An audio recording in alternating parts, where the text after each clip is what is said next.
Some say that the budget speech has become a bit of a yawn. But watch out, the legacy of Greenspan still remains. In the National Budget Speech 2011-2012, they identified the recession. We then quickly recovered, and everybody thought we were on the road again. But gradually growth rates started to decline, and thus targets in the National Budget Speech started to decline.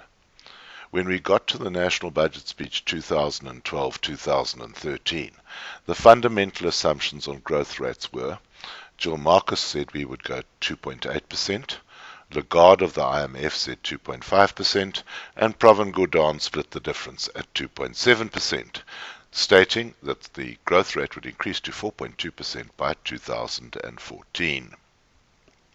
The first prediction that we can make for this year's National Budget Speech is that we are not going to achieve the budgeted growth rate used in the budget for 2012-2013.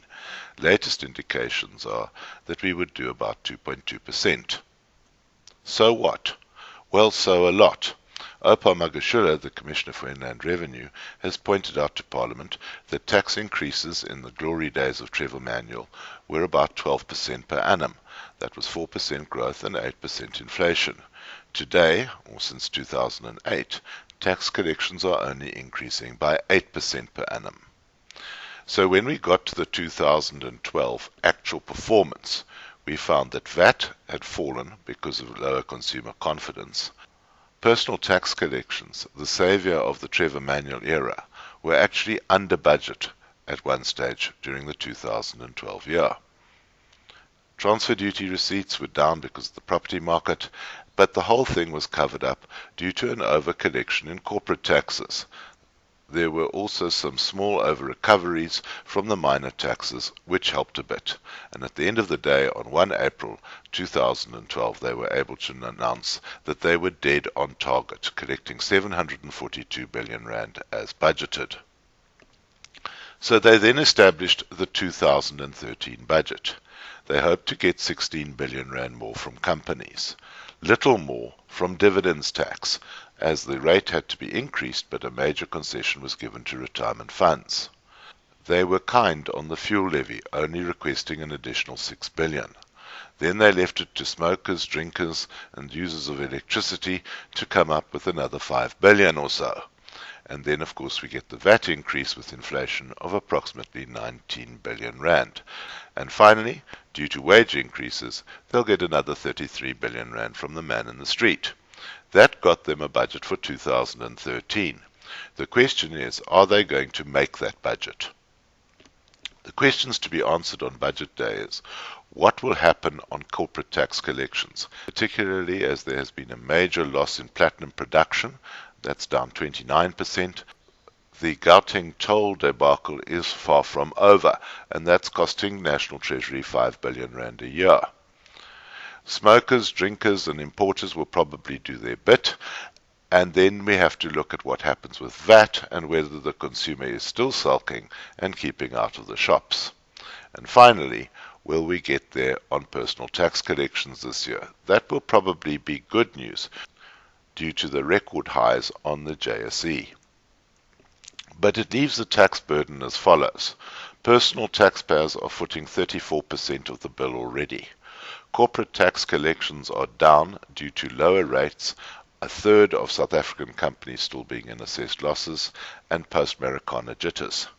And then VAT collections are struggling to make budget because of reduced consumer confidence.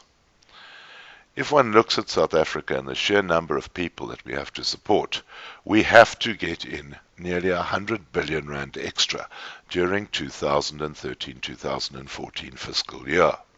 My second prediction is that we are looking at an increase in personal tax rates for the 2014 fiscal year.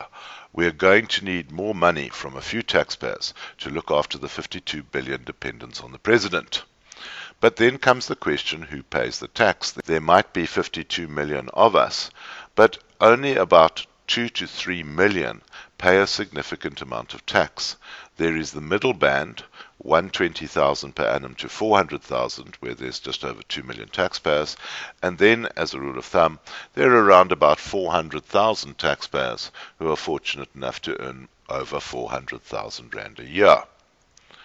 If one puts this in the tax tables, what we are saying is, in the lower levels, they will probably give a fiscal drag adjustment.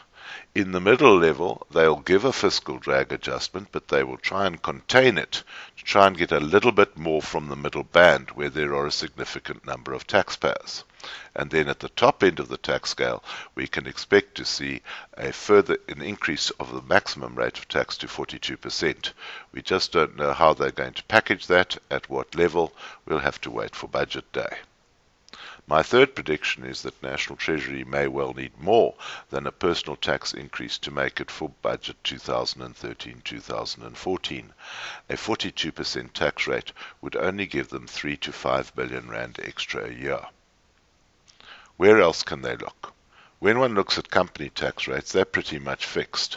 It would be a national disaster to increase the corporate tax rate above 28%. So then comes the question of other taxes on corporate profits. Last year, there was the surprise move to impose dividend tax at 15%. That wasn't to get extra money. That was simply to compensate for the lost taxes due to the concessions given to retirement funds, where they were exempted from dividend tax. The next shock move was to increase the CGT rate, 66.7% inclusion rate for companies and 33.3% for individuals. When this multiplied out, one found that we actually got an overall effective rate on capital for companies at about 32%, dividend tax included, and 13.3% for the individual taxpayer. Of course, we also increased the CGT inclusion rate for trusts to 66.6% as well, resulting in an effective rate of tax for trusts of 26.7%. There is still a huge arbitrage between capital income of trusts and the capital income of their beneficiaries. For years I have been predicting that they will do something about that. But CGT isn't as big as people make it out to be. In the 2012 year of assessment, we can see that they only collected 6.8 billion in CGT, and 5.2 billion of that was from companies. Although CGT sounds frightening, and it fails a lot of board exam candidates in the CA exams, we can see that it's not a huge number. CGT increases, although they may come, are not going to help the fiscus out of their dilemma. My fourth prediction is that capital gains tax increases may come along, but they are not going to solve the problem. They're going to have to look elsewhere. In blue, we have VAT. Why don't we just simply increase that to 16 or 17.5%? That's what they've done in the rest of the world. Well, it doesn't really help if your consumer confidence is already down the drain. And then we have to introduce the big V in tax, Vavi of Kusatu, who has given a flat no against any prospect of a VAT increase. Personal tax collections might give them something in brown up the top. Companies and VAT are not going to give them much more than an inflationary increase if they're lucky, so we have to go and look at all the other consumer taxes. Last year they increased the price of a bottle of booze by 7 Rand ex-VAT and 6 cents a beer. Don't expect any sympathy this year. The sin tax component of a packet of cigarettes is already sitting at 10 Rand 32. That will probably go to 11 Rand in the budget. And then fuel, last year they were very kind on fuel, where they gave an increase of 28 cents a litre, of which 8 cents went to the Road Accident Fund. This year they're probably going to have to go a lot more, simply because of the Gauteng fuel debacle. That has cost the National Treasury 5 billion Rand that they didn't budget for, and they're going to have to get it back. My fifth prediction is that there will be a wide range of transaction tax increases in the budget, but no VAT increase. My sixth prediction concerns Pravin Gordhan's ability to borrow. In this regard, we've got to watch out for what's going on in the Reserve Bank. A major difficulty has emerged. Jill Marcus is there to control the balance of payments current account. And if one looks at how this works, we are looking at weighing up the benefits of exports and inward investments versus outflows in imports and outward investments. Since budget 2012, we have seen a staggering increases in oil prices, about $25 a barrel over the past 6 months. The effects of the international investment deleverage, where the world's financial institutions are trying to get smaller by $5 trillion this year, and then add in post-Americana jitters. On the good side, there has been no improvement in exports and inward investment. The balance of payments current account is now right out of kilter. We had a good run between 2008 and 2011, but there hasn't been any good news in the last year. If this was Chris Stultz, the former governor of the Reserve Bank, he would say balance of payments current account out of balance, increase interest rates. Well, that hasn't happened. Interest rates are at record low levels and will probably be maintained there. Simply put, if we increase the prime overdraft rate, South Africa will go into economic chaos. As a result of not compensating for the weakness in the rand by increasing interest rates, the exchange rates have declined over the last year. Add to this the difficulty that Pravin Gordhan faces with the international rating agencies. If one analyzes out the national deficit, we can see a desperate attempt to keep South Africa's national borrowing rate at below 5% of GDP and make the commitment to reduce the borrowing rate to 3% of GDP by some stage in the future. Well, that has to keep going because we've got the simple problem of if growth rates drop and tax collections dip, then the deficit increases. And if we get a massive deficit, the national rating agencies are there to give us a downgrade. If we get a downgrade, that forces the interest rate upwards, and that causes economic devastation. In the old South Africa, the solution to difficult financial problems was simply to pass it on to the next generation.